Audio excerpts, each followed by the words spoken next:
Over the weekend, there was a protest in the Brooklyn neighborhood where Ben-Gvir went to speak and meet with religious leaders in Brooklyn.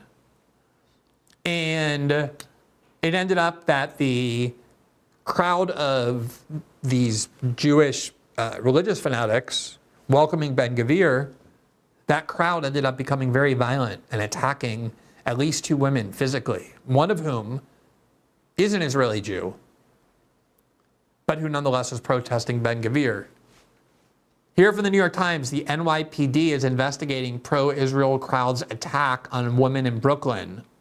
Quote, on Thursday night, pro-Palestinian demonstrators gathered outside the Chabad Lubavitch World Headquarters on Eastern Parkway in Crown Heights, Brooklyn, where Itamar Ben-Gvir, the Israeli security minister, was to speak. The headquarters is an important religious site in the Hasidic community, and intense clashes erupted between protesters and counter-protesters outside. Videos posted on social media by members of both sides show.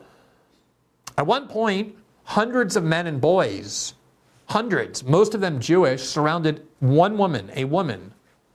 According to the police in videos of the episode, in a statement to the New York Times, a woman identified herself as the victim, but asked that her name not be used for fear of retribution. So she's scared in the United States to identify herself as the victim of mob violence on the part of these people at the Brooklyn synagogue there to hear Ben-Gvir speak.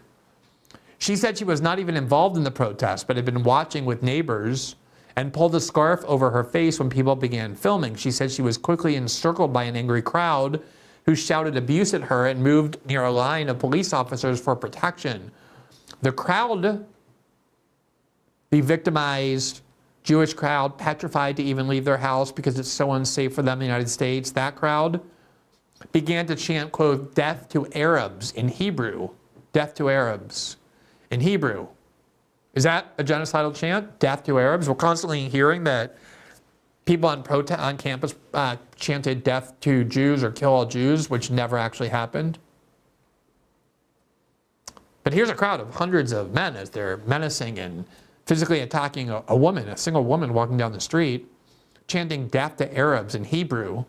And they followed her, and an officer who had begun escorting her, video shows. Many also shouted racist, sexist, and anti-Arab profanities as others shoved her.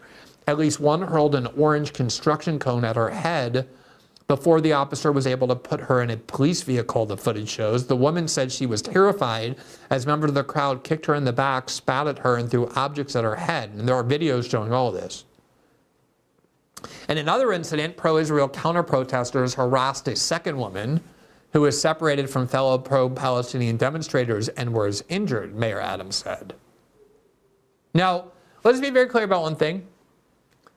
Even if that woman had been part of the protest, in the United States, at least for the moment, you're allowed to protest anything you want. You're certainly allowed to protest a foreign official of a foreign government coming to the United States. You're allowed to protest. That's one of the basic rights in the United States, is to assemble and protest. So it should go without saying that even if she were protesting Ben-Gvir, which I think any decent person would do, that wouldn't justify having a bunch of men and boys who they've indoctrinated to love and worship Israel physically attacking them. Because this is still the United States, and we're still free to protest, especially foreigners, foreign leaders, without being physically assaulted. Here is one of the videos. This one is the one that shows the Jewish men and young teenagers menacing this woman, kicking her, chanting at her, death to Arabs in Hebrew. And you can watch this video.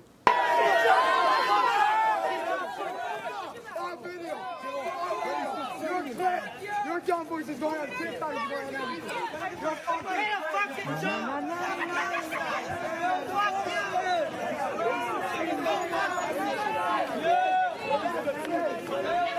You see, as she's just trying to walk away, the police officer, she has one police officer, and they just keep running up behind her, kicking her, hitting her, throwing things at her while they chant death to Arabs.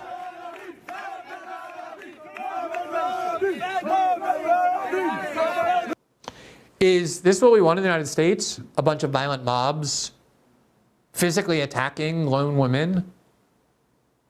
100, 200 men to punish her for the crime of protesting, which again, she wasn't even doing?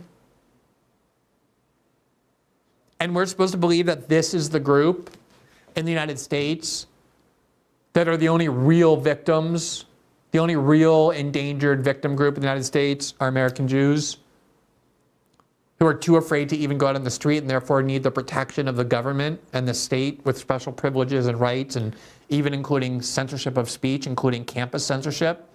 These are the people we're sacrificing free speech on campuses in order to protect.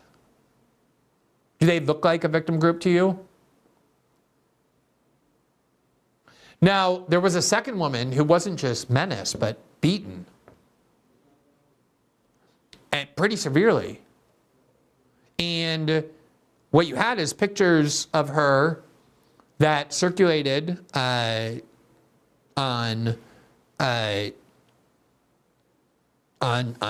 social media, including here.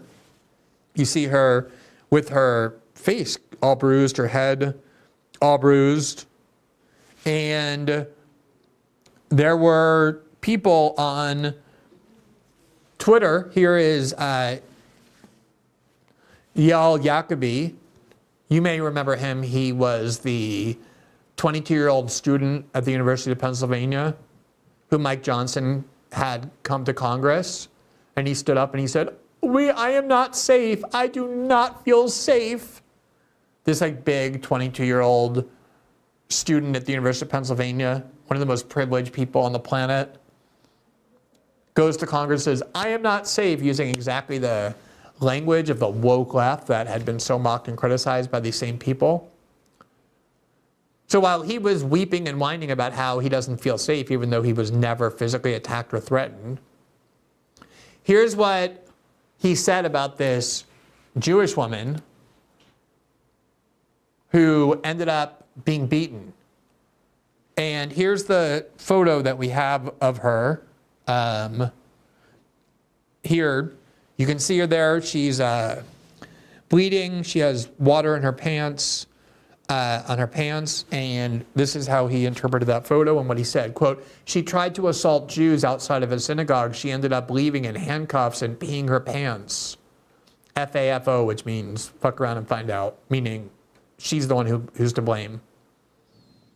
A woman who got physically mauled in the United States for protesting.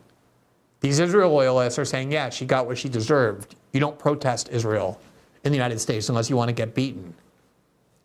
Hear from an Israeli who does a lot of propaganda in English, Haviv Reddick Gur. He says, quote, Jews don't need to be polite or nuanced, not if you just showed up at their synagogue.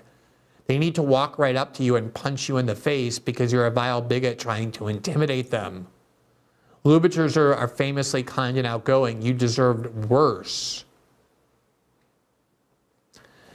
I mean, is that what we want? People in Israel and their loyalists in the United States telling Americans that they're not allowed to protest? You can protest anywhere, just not a gathering of Jews at a synagogue to welcome an extremist foreign leader who's been convicted of terrorism in Israel and has been saying wretched, rancid things of the kind we showed you. He's basically saying, look, you can protest whatever you want. You just don't protest Jews. You don't protest Israel. Or we're going to punch you in the face. And in fact, if you do it, you deserve worse than that.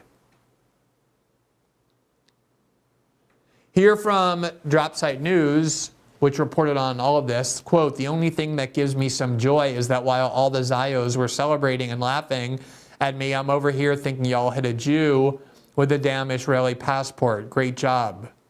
And this is what they report. Quote, a New York woman shares on Instagram in a post that she is Jewish and has an Israeli passport and was wearing a kippah on Thursday night. So she was wearing what is associated with the Palestinian scarf, even though she was Jewish and Israeli, and was protesting Ben Gvir on American soil in Crown Heights.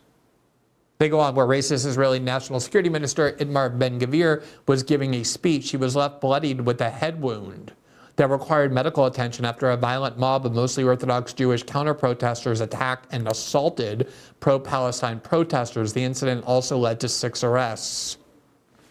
And then this is the picture that they posted of the woman who, again, is Israeli Jew.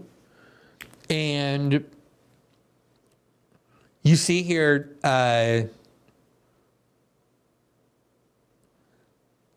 someone that she says the only thing that gives me some joy is that while all the Zios were celebrating and laughing at me, I'm over here thinking y'all had a Jew, a damn Israeli passport. Great job. So that was her comment.